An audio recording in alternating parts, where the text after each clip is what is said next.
দেৱলীনা হত্যাকাণ্ডৰ অভিযুক্ত স্বামী পৱন বৰুৱাক ঢকুৱাখানা মহকুমা ন্যায়িক আদালতত হাজিৰ।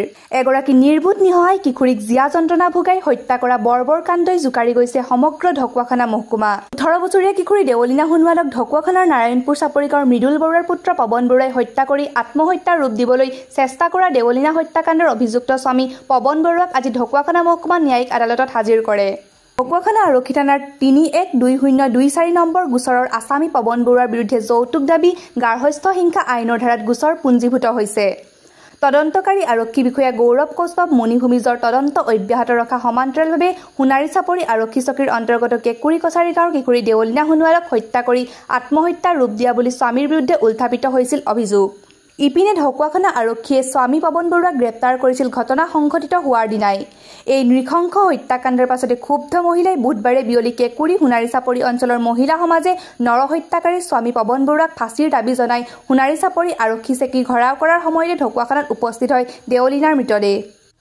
ক্ষুব্ধ ৰাইজে সাব্যস্ত কৰা প্ৰতিবাদৰ অৱশেষত স্বামীৰ আত্মীয় দেৱলীনাৰ মৃতদেহ ৰাজহুৱা শ্মশানত সৎকাৰ কৰি থকাৰ সময়তে দেৱলীনাৰ আত্মীয় ঢকুৱাখানা মহকুমা মহিলা সমিতি সোণাৰী চাপৰি কেঁকুৰি গাঁৱৰ শতাধিক মহিলা ঐক্যবদ্ধ হৈ উপস্থিত হয় স্বামীৰ নাৰায়ণপুৰ চাপৰি গাঁৱৰ ঘৰত।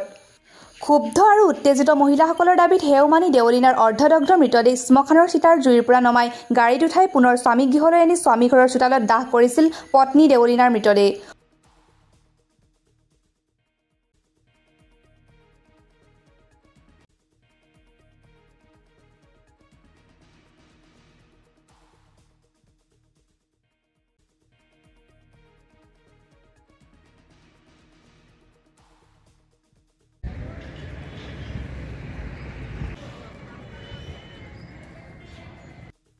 প্ৰথমতে আমি ইয়াত প্ৰায় 1:30মান বজাত গম পাইছোঁ ঘটনাটো।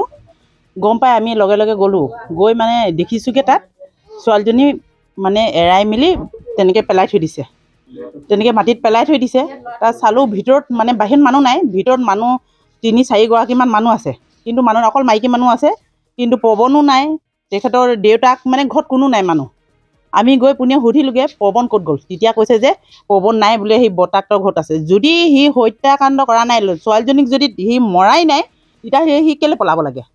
কিন্তু আমাক সেইটো কাৰণে উচিত বিচাৰ লাগে, ন্যায় লাগে আৰু যৌতুক বিচাৰিছে।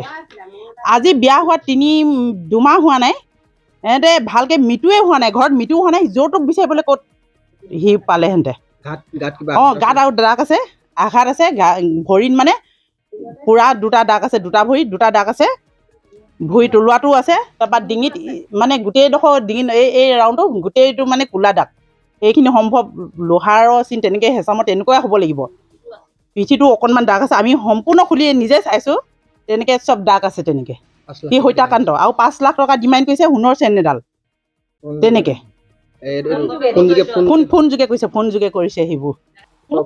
এইটো এটা পৰিকল্পিত হত্যাকাণ্ড, সেইহেতুকে আমাৰ এটা মহিলা সমিতিৰ তৰফৰ পৰা দাবী এটা আছে, মৰা হোৱাটো আমাৰ ভিতৰতে সৎকাৰ কৰিব দিব লাগিব, তাৰপিছত উপযুক্ত দুখীয়া উপযুক্ত শাস্তি পাব লাগিব, এয়া আমাৰ দাবী।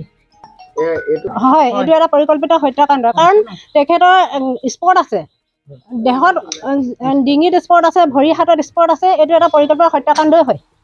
হয়, মই কাম কৰিবলৈ গৈছিলোঁ, কাম কৰি থাকোঁতে মোৰ ভাইটি কাম কৰা জেগাত পালেগৈ, পাওঁগৈ তেতিয়া মোক ক'লে ভাইটিয়ে দাদা এইফালে আহকচোন। বোলো মই কি হ'ল? ঘৰলৈ যাওঁ বোলে, মোৰ ঘৰত কিবা অসুবিধা হৈছে। আহিলোঁ দুইটাই, আহি ৰাস্তাত মই সুধিলোঁ কি হ'ল? ছোৱালী নাই বোলে। কি হ'ল? বোলে ছুইচাইড বোলে।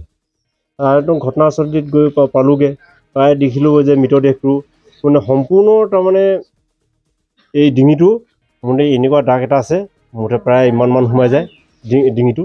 তেতিয়া দেখি মোৰ একো ভিউজ নাইকিয়া হ'লগৈ। তেতিয়া লগে লগে আহি মই ঘৰটো চিঞৰিছোঁ, মুঠতে সি এই ছোৱালীজনীক মুঠতে তাৰপৰা কোনে নমালে, এই স্পটৰ পৰা কোনে নমাই দিলে? তেতিয়া কৈছে পৱন বৰুৱাই নমালে। পৱনে নমালে? কাৰ অধিকাৰ পাই সি নমালে? কাৰ অধিকাৰ পাই নমালে বোলো সি? তেওঁ আপুনি থানালৈ ফোন কৰিছিল নাই? পোৱা নাই বোলে। তেতিয়া মই ঠিক আছে, মই বোলো লগে লগে মই থানালৈ ফোন কৰোঁ।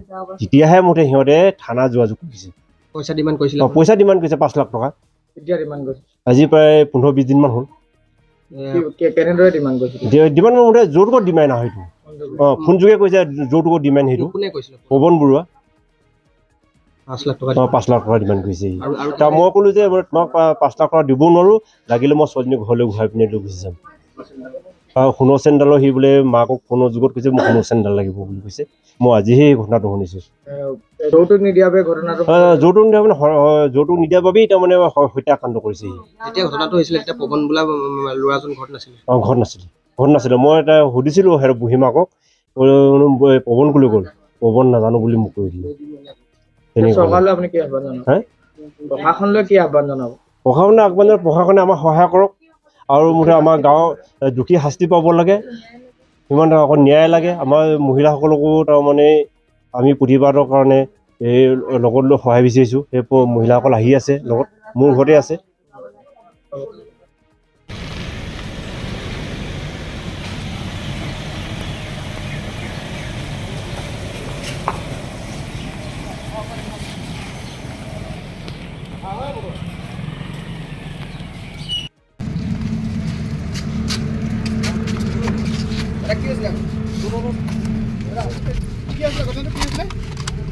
কিবা ক'বলৈ আছে যে কৈ দিয়া কিবা ক'বা নি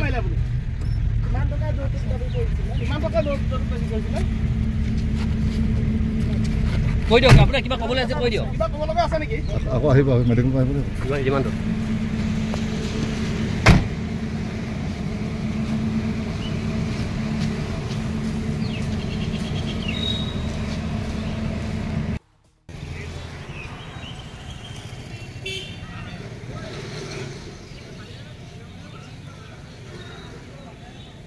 দক্ষিণা পইচা কোমোৱাতে চোৱা নাই